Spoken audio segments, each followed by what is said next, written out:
Good morning, everybody. This is Penny Lee Deer again. I was just going to go over a technique that we worked on last Friday, and I try to do step-by-step for you, see how it works out.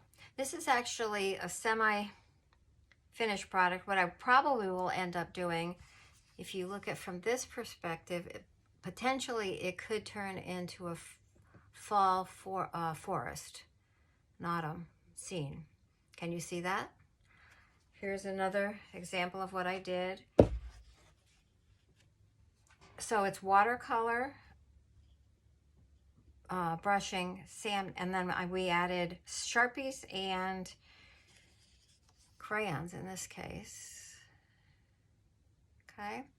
Now, first step, you take a watercolor paper or multimedia paper, a fairly wide brush because you want it to cover the entire paper here. Make it wet as possible. And what we've learned is sometimes wetter is better. Looks like my water is actually dirty, so that'll make it interesting, right? I already got a green. So we're actually gonna put a lot of water on this paper. Okay, and what you wanna do, you wanna be present. You know, what's it feel like to kind of make a mess? Let things go. And for this particular technique today, try not to think it as being anything. It might turn out to be something later, but that's okay. Okay, so it's fairly wet. And now I'm going to take watercolor and dip it right in.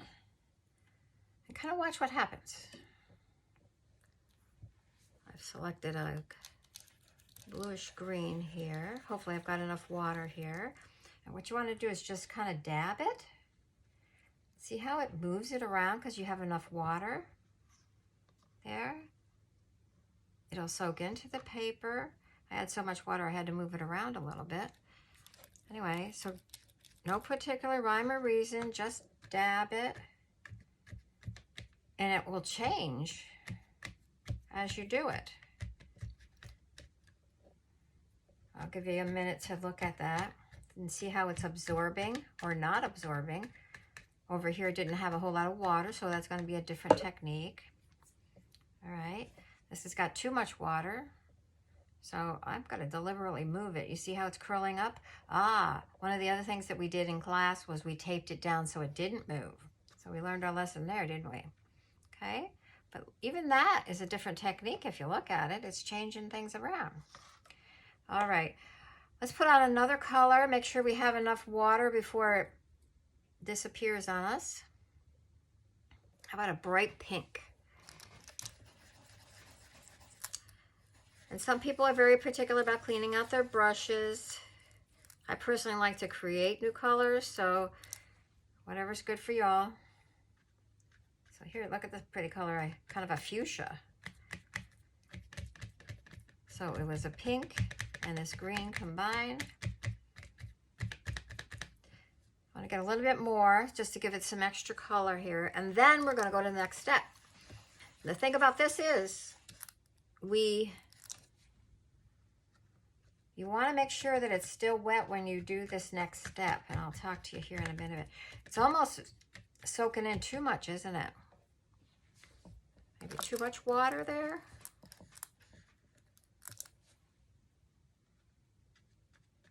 Okay. Now the next thing we're going to do is we're actually going to use regular table salt. Don't need anything fancy about it. Okay, that's good. You see how it's changed? I take snapshots every once in a while to see how it changes up too. Anyway, then we're going to take regular sea salt and sprinkle it on. And hopefully the kind of grain of salt that I have will work okay, because it's going to actually have a chemical reaction. Salt have a chemical reaction to the paint and the paper. Watch what happens.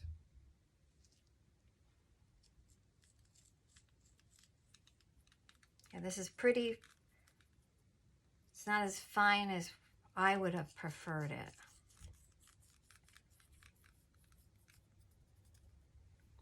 See what happens?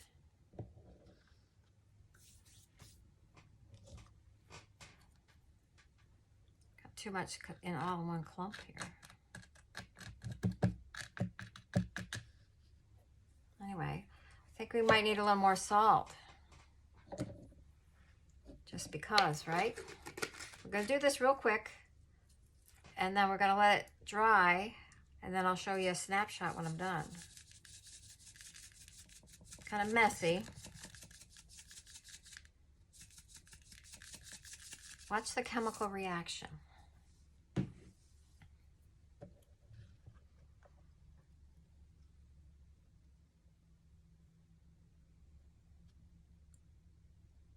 In this case, the grains are so thick on the, you can actually still see them.